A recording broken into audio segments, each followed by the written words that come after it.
In one night, a country can become a closed island. The world outside suddenly feels distant, almost imaginary. Markets that were once open and bustling with activity stop their frantic dance. Contracts, once sealed with handshakes and promises of mutual prosperity, break like fragile glass.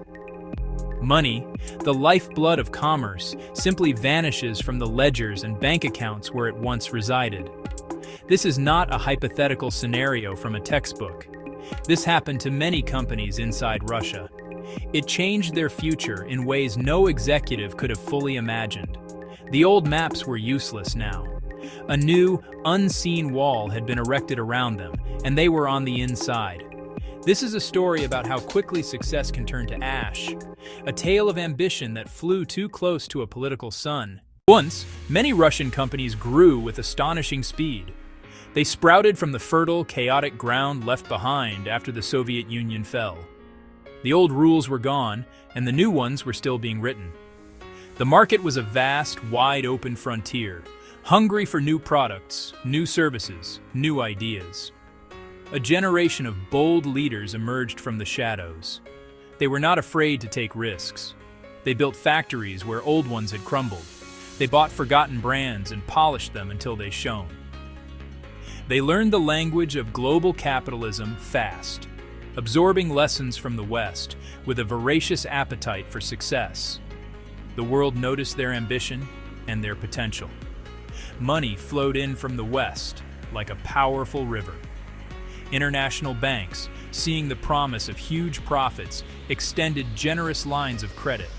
Global investors bought shares in these new Russian titans, betting on their rapid growth. Cities like Moscow and St. Petersburg transformed. Gleaming glass towers pierced the skyline, symbols of a new era. Offices filled with bright, young, educated people, eager to be part of the story. There was a palpable sense of momentum, a belief that the future was not just bright, but guaranteed. The narrative was one of unstoppable progress, a nation shaking off its past and confidently striding into the global economy. One company, let's call it a symbol, rose from the humblest of beginnings. It could have been in oil technology consumer goods. The sector hardly matters. The trajectory was the same. It started as a small shop, a simple idea. It harnessed new management techniques. It hired people with new skills, often educated abroad. It opened stores and built state-of-the-art factories. It mastered the arts of social media and modern marketing, connecting with a new generation of Russian consumers. Its name became a household brand, a symbol not just of quality, but of the new Russian dream. This was tangible proof that anything was possible. The success was infectious. Stock prices soared, creating wealth for founders and early investors. Workers felt a sense of pride and security. They believed their hard work was building a better future for themselves and their children. Young families took out mortgages and bought new apartments. The company was more than just a business. It was an engine of social mobility, an institution that people trusted. It became a poster child for the country's economic renaissance, celebrated in the media and studied in business schools. Its success story was told and retold, each telling reinforcing the intoxicating belief that the golden ascent would never end. The tension began as a low hum, a distant rumor of conflict. Then it became a roar. Companies split into two periods, before and after. Before, a wide-open highway paved with foreign investment and global trade. After, a treacherous, winding road filled with obstacles and dead ends. The journey, a descent from the heights of optimism into the cold reality of isolation.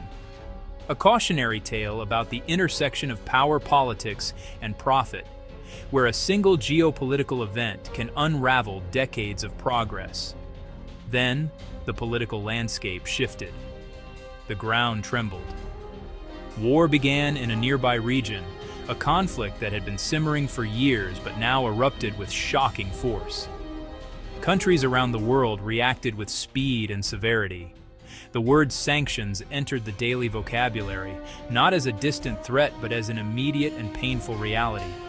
They were not gentle warnings, they were sharp, targeted weapons designed to cripple an economy.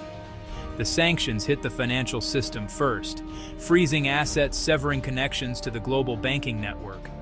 It was like cutting the main arteries of the corporate body. The impact was immediate and brutal.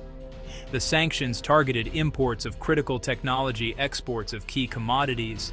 They struck at the very heart of the globalized business model that had fueled Russia's growth. The flow of money, once a mighty river, slowed to a trickle and then stopped altogether. Suddenly, rich and powerful global partners could no longer do business with their Russian counterparts. Contracts were voided overnight. Foreign technology stopped arriving at the border. Software, specialized machinery, new equipment could not be purchased. Payment routes that were once simple and instant became blocked, convoluted mazes. In the face of crisis, some companies made a grave mistake. They clung to the past. Their leaders trusted that the old rules would somehow return. They saw the sanctions and the political storm not as a permanent climate change, but as a temporary weather event that would soon pass. They waited. They held meetings where they reassured each other that things would get back to normal in a few months. They did not make new plans. They did not immediately start the painful, difficult work of looking for local suppliers to replace their foreign ones. This was their first, and perhaps most fatal mistake, an excess of faith in the stability of yesterday. As the crisis deepened, another, more insidious mistake took hold. Some leaders tried to hide the problem. They chose the comfort of lies over the harshness of truth. They began to manipulate the numbers on their financial statements, painting a picture of stability that no longer existed. They delayed quarterly reports, citing technical difficulties. In meetings with investors, bankers, they offered vague promises, quick fixes, imminent turnarounds. They spoke of temporary headwinds when they were facing a hurricane. This was the second mistake, a profound and corrosive lack of truth. Investors who rely on accurate information began to lose trust. The deception started small. A manager might reclassify a non-paying client as a delayed payment instead of a bad debt. An executive might project future sales based on old, optimistic models, ignoring the new reality of a shrinking market. But these small deceptions grew. Truth became a casualty of the desperate need to maintain appearances. Employees could see the reality on the factory floor and in the empty order books. When they saw leadership presenting a different story, their own trust in the company eroded. The best and brightest started quietly looking for the exits. The collapse did not happen with a single dramatic explosion. It was a slow, agonizing process, a great structure falling in on itself in stages. It began with the numbers. Sales dropped precipitously. Foreign buyers canceled their orders en masse. Local stores saw their shelves grow bare. The vibrant hum of factories slowed to a low murmur, then to an eerie silence. High-tech machines bought with foreign loans sat idle, gathering dust. The first human consequence was the cutting of teams. At first, it was a hiring freeze. Then came the voluntary departures. Finally, the mass layoffs began. Paychecks became smaller and less frequent. The best managers, the engineers with unique skills, the most ambitious young staff. They did not wait for the ship to sink. They left. Sanctions had frozen key bank accounts. Loans taken out in dollars or euros came due. With the ruble plummeting, the debt burden was insurmountable. The company defaulted. Courts and regulators stepped in. In some cases, the state took direct control of strategic assets. In others, businesses were sold in fire sales to politically connected buyers. The collapse of a company is never just about numbers on a spreadsheet. Its true cost is measured in human stories, in disrupted lives and broken dreams. Behind every default and every factory closure, there are people. Consider the factory worker, a man who had dedicated 20 years to the same production line. He had taken pride in his work. He had used his steady income to raise a family, buy a small apartment, and send his daughter to a good school. Then one day, his payroll simply disappeared.